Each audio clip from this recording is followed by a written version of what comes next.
Hey, welcome back for another episode of the Fleet Success Show. We're your hosts, Josh Turley. I've got joining us today, Tony Yankovich. How are you? Doing great, Josh. Thank you. And the, as always, charming Steve Saltzgiver. Good to be here. You freezing up there yet, Steve? Well, I have a coat on, you can tell. Yeah, it's a little chilly. Been raining the last couple of days, which is really unusual this time of year. It should be snowing, but... Well, and I've got some money on this. So where's it been colder this December and January? Has it been colder in Kansas City, Tony, or in Salt Lake? I'm going to say Kansas City. We had a 2-week spell where we didn't get over freezing. Overnight lows were like -12 with wind chills in the -20 range. But today we're sunny and 65. The beauty of living in Kansas. He wins. The lowest we got were the maybe the single digits for a while. Never got below 0. And well, I mean, last couple of weeks, I've been actually golfing the last couple of weeks, amazingly. In January, nice. That's a plus. Yeah. Call those bonus days. Those are bonus days. Well, fun. Well, all that, 0 degrees and all that sounds like zero fun. So you guys enjoy that. I'm going to be sitting nice and toasty here in Arizona. I definitely miss Arizona myself. With that, though, I was thinking about it, and last night I was just was having trouble sleeping, and I know we kind of sat down and came up with the topic of what is it that keeps fleet managers up at night, right? There's challenges. We know it's just a very stressful time to be living as a fleet manager. I mean, just to be, in professional work environment anyway, it's just, everything's so politicized. Everything's all crazy. Seems like every day you turn on the news and something else is going nuts. But as a fleet manager, there's specific challenges that obviously they're dealing with. And how do they handle them? What are some ways that they can kind of, rest easy, so to speak? So as you guys are thinking about it, what are just some general things that you think, you used to be fleet managers or fleet managers today? What are some things that are keeping them up at night? You want to start it off, Tony? Yeah, one of the things that we always are really concerned about is making sure that the drivers that we have are fully trained in whatever type of vehicle or even piece of equipment that they're operating. We want to make sure that they have the necessary skills, the necessary training, that when they get behind the wheel, that they're going to be safe, they're going to take care of themselves, they're going to take care of other people, and of course, they're going to take care of the equipment that they're operating. Yeah. And that goes along with when I was a fleet manager, probably the biggest thing that kept me up at night was getting indicted. Which actually goes along with what you're talking about there. I actually got indicted a couple times. Fortunately, we had good lawyers at Coca-Cola and Republic. But, when your drivers are out there running around and they're not checking their vehicles, doing DVIRs or things like that, when your maintenance people aren't competent or following through and checking the tires and things happen on the road and cause crashes, there's huge liability. Those kind of things keep you up at night. Yeah. Well, and I think it's almost like being a parent, right? You have kids that start driving, and one of your worst fears is that, your child ends up killing somebody on the road. And I think that extends, maybe these aren't your kids, but gosh, they sure act like them sometimes, right? As a fleet manager, your babies are the trucks themselves, but you're putting these, company representatives behind the wheel with a big old company logo on it. The risk there, the liability that stands up from that. You could definitely see why it would keep people up at night, worried about something that they can't necessarily control. But I think there are things they can do to help mitigate some of that. So, Tony, if you've got strategies or suggestions, somebody who's really struggling with that and just worried about their driver getting into a wreck or killing somebody, what do they do? How do they get better sleep at night? Yeah, absolutely, Josh. And I think one of the things that people need to understand in today's world is that these young people that are entering the workforces, they're not like us. When I was 12 years old, I was driving. My dad would take me back down on these back roads and let me have it. I was behind the wheel driving, couldn't get enough of it. Today, these kids don't necessarily want to drive like we did when we were growing up. it's not necessary with all the ride sharing and all the other opportunities that they have for transportation. So a lot of them don't have a lot of experience when they come into the workforce and start driving, whether they're driving their personal vehicle for business purposes or whether they're driving a company-owned vehicle. So they just don't have the experience. So I think that, it's very important that they have some type of official onboarding that includes driver training.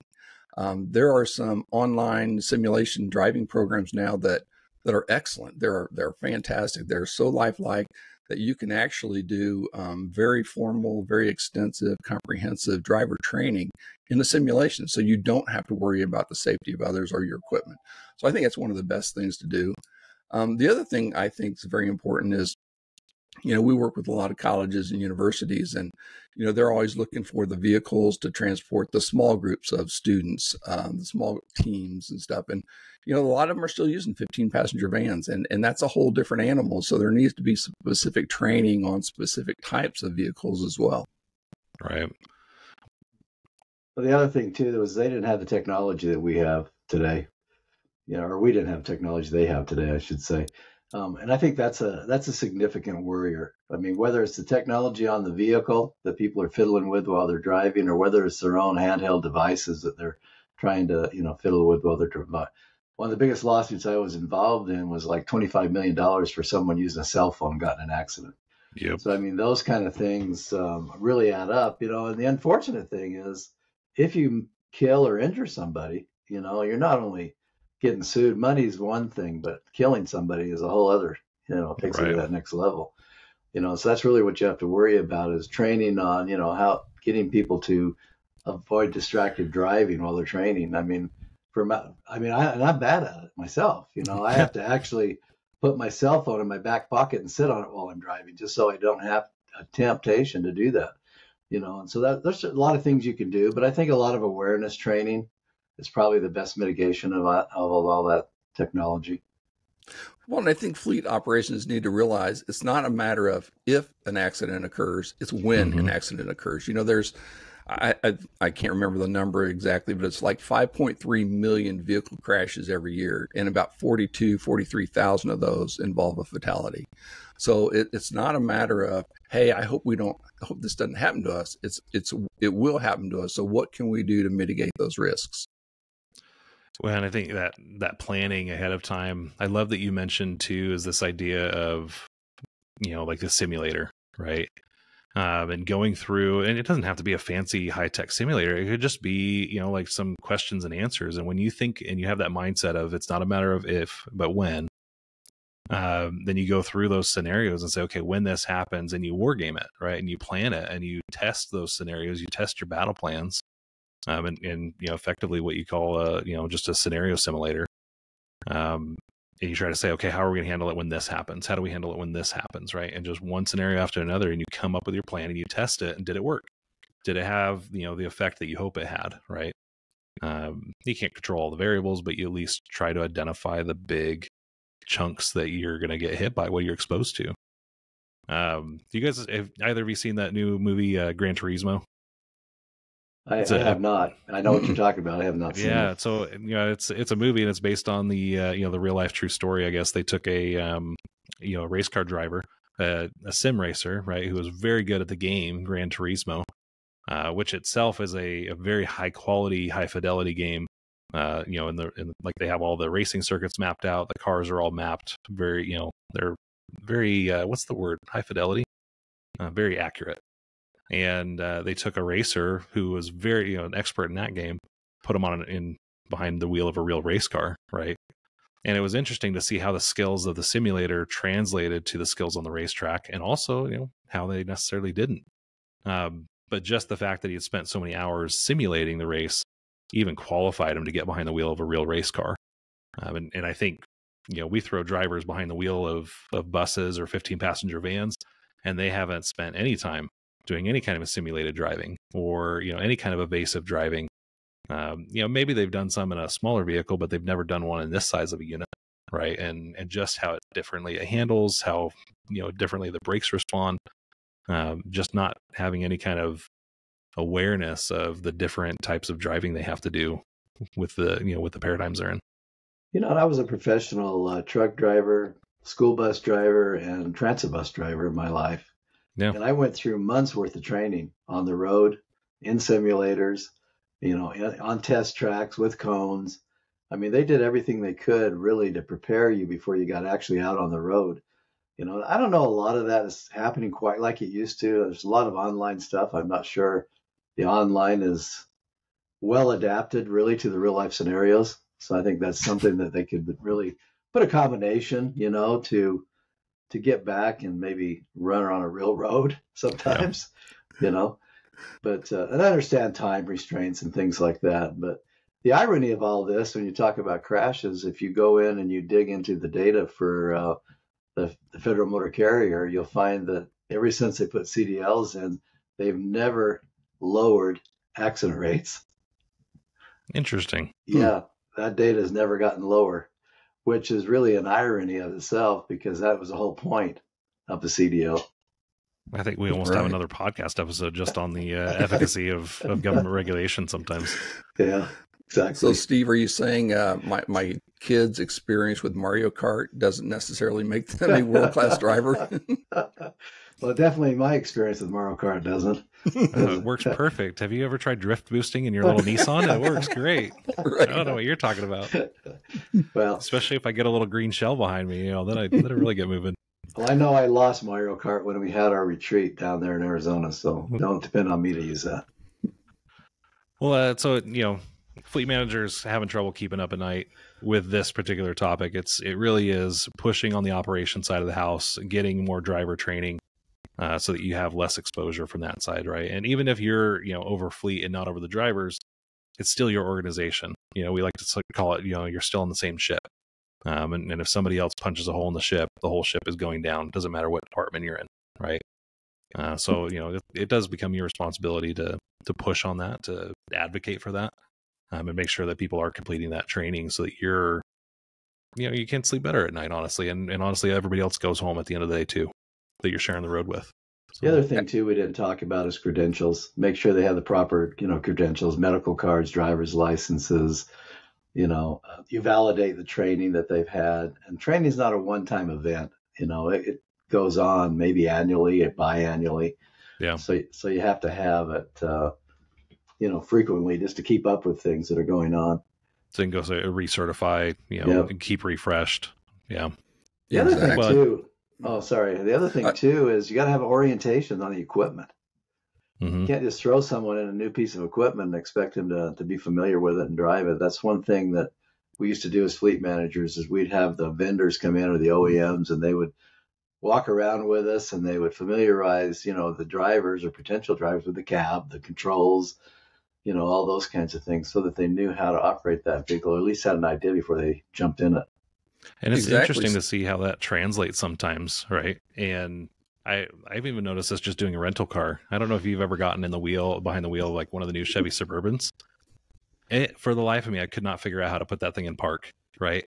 And you figure 80% of the driving experience should be, pretty, it should translate from one vehicle to another, but then you get in something like that. And you can imagine for any kind of like heavy equipment, off-road equipment, just how those little things, something like this case, it's a Suburban, and putting it in park was impossible. I couldn't figure it out. And then it finally was like, you push a button. And right. That happened to me with an X5, Josh. Exactly. I couldn't figure out how to put it in park. How do I get this into drive? How do I put it back in park? Right. Oh, crap. Now what do I do? Don't get out. Whatever you do. Put on the brake. I remember where's the brake pedal? Right. I remember my first rental car where it was a push button start, and I didn't have a vehicle like that. So I sat in the car for 10 minutes trying to figure it out, looking for the owner's manual. Finally had to get up and go ask someone, how do I start this thing?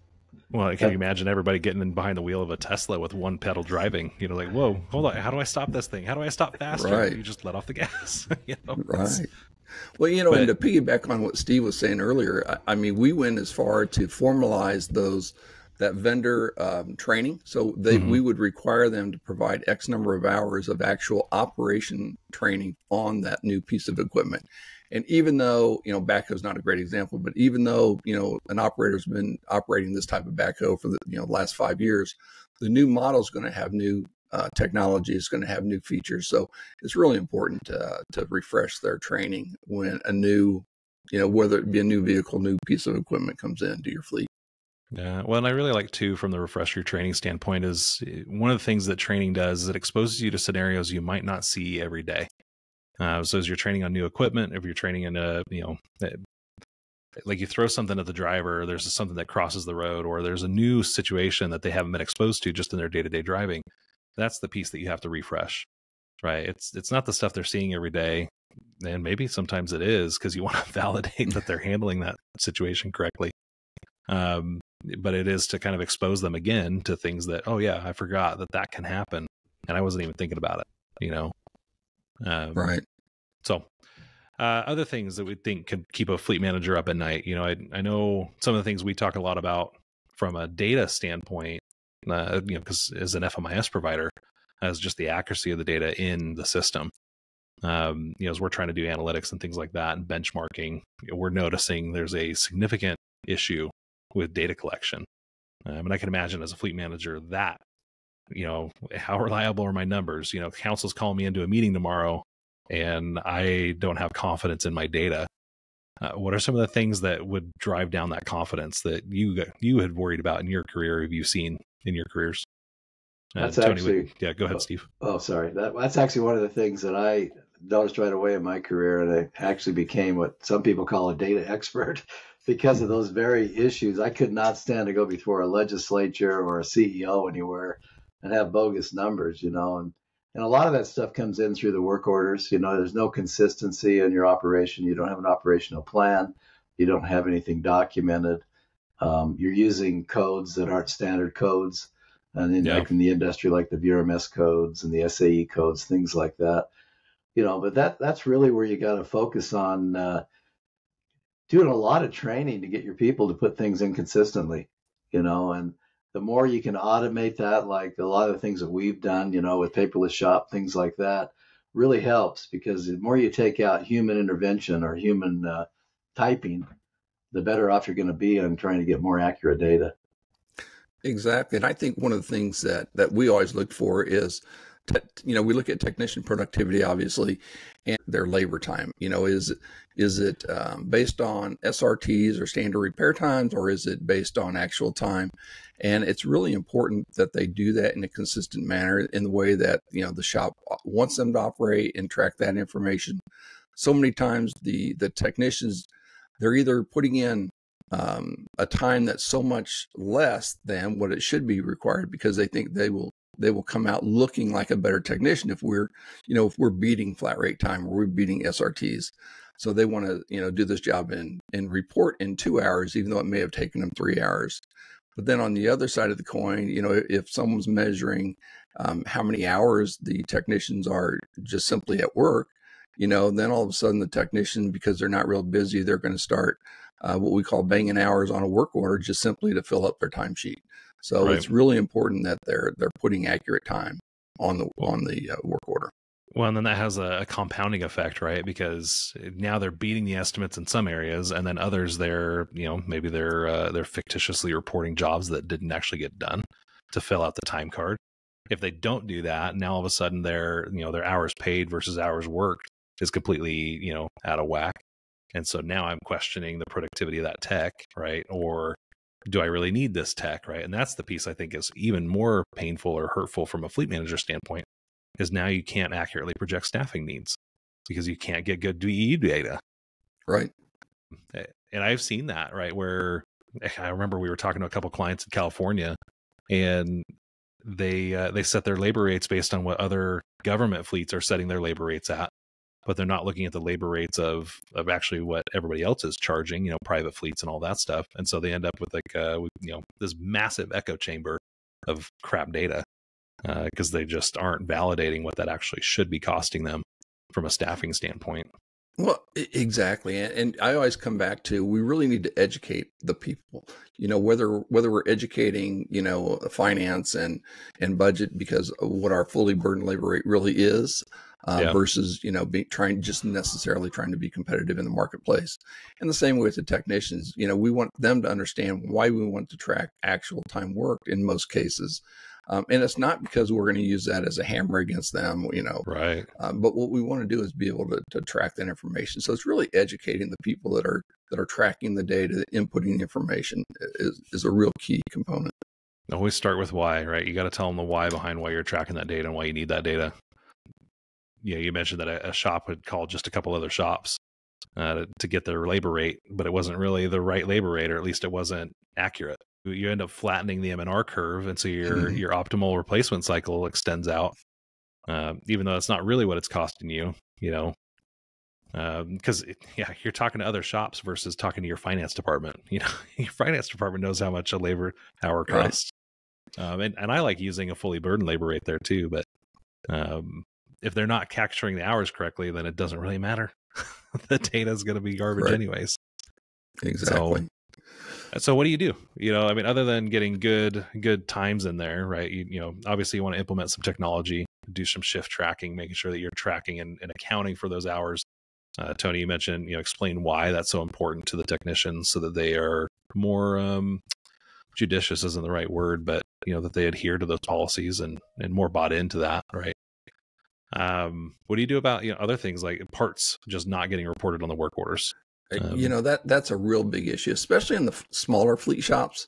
So if you're in a large fleet shop and you have 8, 10, 20 technicians, generally you're going to have a full-time parts clerk. And more often than not, those parts are going to come over the counter to the technician. So inventory accountability, inventory management is much easier to do when you have a full-time person managing your parts operation.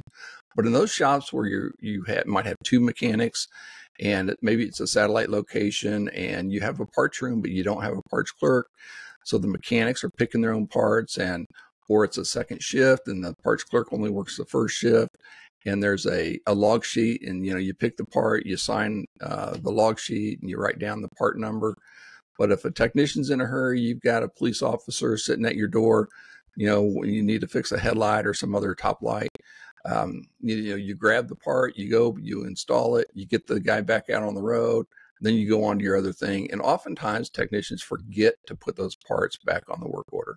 Yeah. So I think it's really important as part of the whole review process when you're closing a work order that someone's looking at the task completed and then making sure that the associated parts are posted and recorded appropriately. Yeah. Well, and again, it goes back to, hopefully explaining why. Right. Why is that so important? And I think we've all had that where you needed a part and it wasn't on the shelf, but the system said there was one, so it didn't reorder one. And that's the kind of thing we're trying to avoid, right? Is a stock out situation where now that vehicle's got to be downed because we were waiting on a part that didn't need to be ordered. Like we could have ordered that 3 weeks ago. And it, that's the kind of downtime impact of not putting your parts correctly on a work order has, right?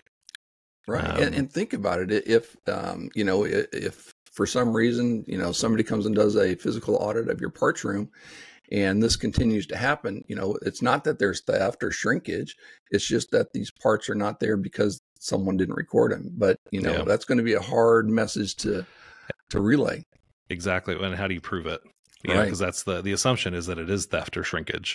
Correct. Of course, what are you going to do with a headlight, right? Maybe people are selling it on the side, I suppose, but putting a double check, quality check into your processes is very key, right? Putting some controls around the inventory. You mentioned like having a parts room or a parts counter where somebody's responsible for that, and it goes onto a work order if it walks out the door, right? That's just part of the process.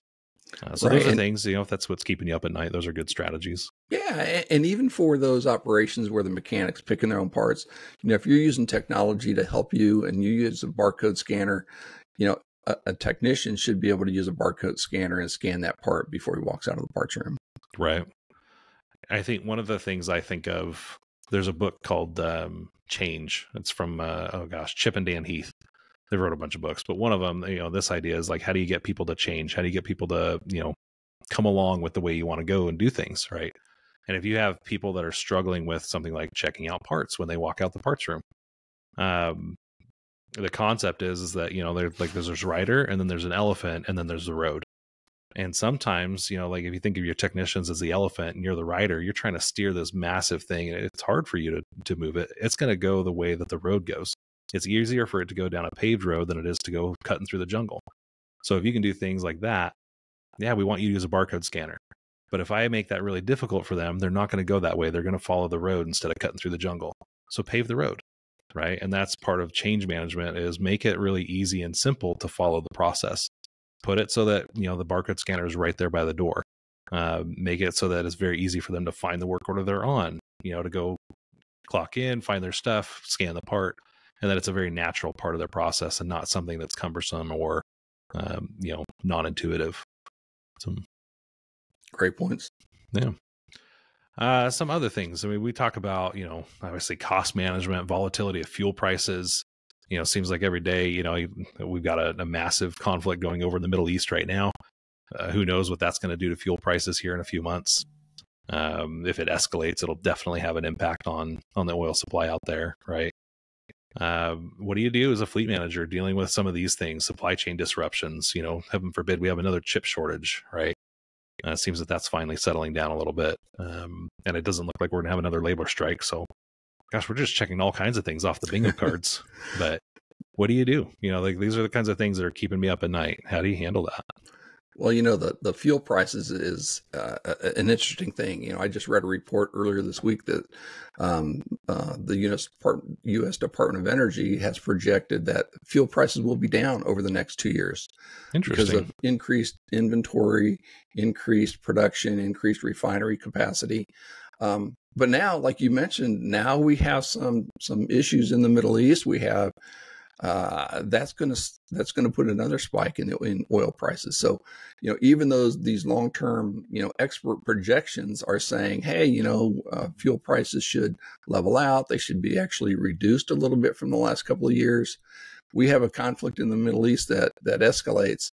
We're going to be right back in, $5 a gallon gasoline again, like we were in 2022.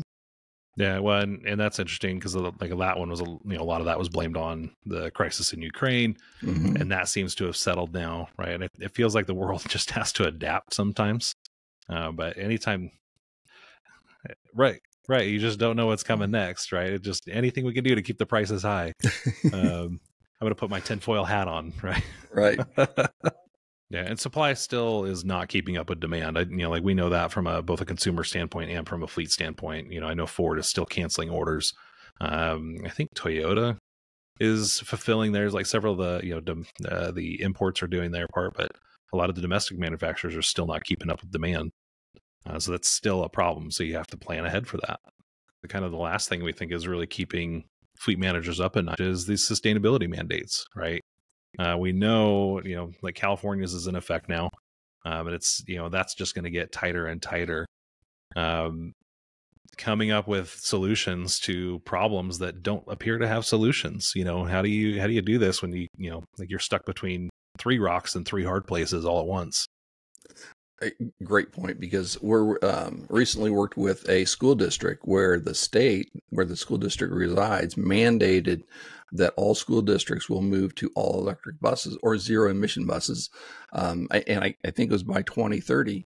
And there's no way. The one district that we were working with, they had realized that they had a 10-year plan where the contractor was going to provide X number of EV buses every year to transition the fleet.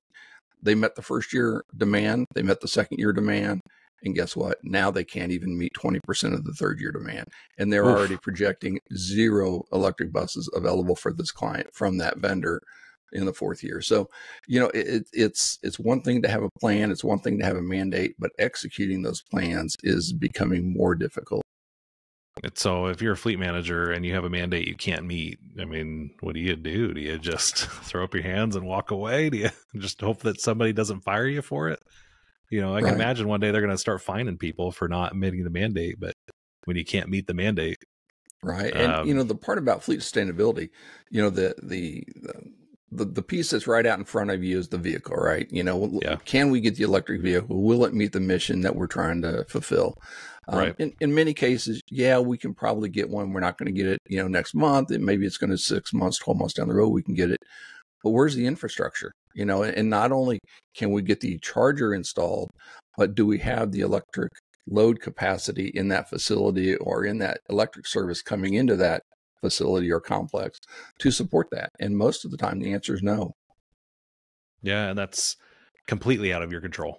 Right. Right. There's not like, you're not sourcing that from a different part of the country or anything like that. You literally can't do anything, other than maybe go solar. But even then, solar can't keep up. You can't generate enough power out of a solar array unless the thing is, 3 or 4 times the size of your property. And that's another issue we're seeing, is it's not even just the infrastructure. It's they don't have the space on site to park these chargers, because now they're going to lose parking space. They don't have the capacity. They don't have, you mentioned the school buses. You've got to have room to turn around, and you can't just throw a whole bunch of chargers in there, because it changes the entire flow of doing driver rollouts and, like your operation. Right. Well, and, NFPA, the National Fire Protection Agency, has a recommendation that anytime an electric bus or electric vehicle of any type is involved in a crash and there is potential damage to the battery, you have to quarantine that vehicle. And by quarantining that vehicle, it has to be at least a minimum of 50 feet away from anything, because these apparently will spontaneously combust at any given time because of the thermal runaway within that battery. So people don't have space to do that on their current lots. And one of my favorite presentations was been the ones from, there's a city and county out in California. And they've talked about this at length. We should get them on the podcast. They'd be awesome to listen to. But that, like, if I'm a fleet manager, that's probably the number one thing keeping me awake right now. Especially if I'm in a state that's doing EV mandates, in New York, I think Michigan's going through this. California definitely is going through it. And just, one of the things we talk about, as goes California, it seems that the nation's not very far behind them, because it will be, Illinois will be behind that. And then it's just a patchwork. New Mexico usually follows them, and then eventually Colorado and some of the others. But everybody has to kind of keep up with that, unfortunately. And so it might not happen to you today, but I'd be worried about it coming down, at some point in the future. And it changes with the political wind, it seems like, which is sad, because EVs are amazing. You just have to have a more pragmatic approach to it instead of it being all politicized the way it is. So exactly. And what I always tell the fleet managers that I speak with is, get out in front of this. If your CEO, your board, your city council hasn't mandated it yet, develop your own plan, take some initiative, whether it's a pilot program, just get out in front of it. So when they come looking, you can say, hey, we're already invested in this. We're already moving forward in it. We're testing this. So, oftentimes if you will be able to at least direct that initiative more than just respond to it. Steer it a little bit. Exactly. Right. I think being a part of the conversation up front, helping if they are thinking about a mandate or, thinking about making a switch like this, if you've already gone through this, and then you already have the data to help arm the argument of a more sustainable trajectory for a sustainability plan versus one that's, near suicidal from a financial standpoint, or it may not even be feasible because of things like infrastructure lagging behind, the demand. So, exactly. Well, guys, that was a lot of stuff. And, I think that I had talked about this. I was at one of our NAFA events, and I was like, man, I don't know that I'd want to be a fleet manager right now. But somebody got up, he's like, it's a great time to be a fleet manager. I'm like, it's exciting, that's for sure. But dear goodness, there's a lot of stuff, up your anxiety meds, I guess, if you're going to stay in fleet for a little while longer. But it's, there's a lot of stuff coming at you, and we hear you, and there's strategies to deal with each one of these things, and you're not alone in the fight. So if you're struggling with that, don't feel bad about it. Don't hesitate to reach out to us. You can email us, podcast@rtfleet.com. All of us get those emails, so we're happy to respond to you and give you any advice that you need. But otherwise, thanks Steve, thanks Tony for being on the call with me today. I always love learning from you guys. You guys have such good insights and experience. And honestly, that's what our listeners listen for. They don't listen for me. I'm just here to ask the questions. But I just appreciate you guys offering all the feedback and advice to all of our listeners who are dealing with all this stuff every day. So with that, until next time.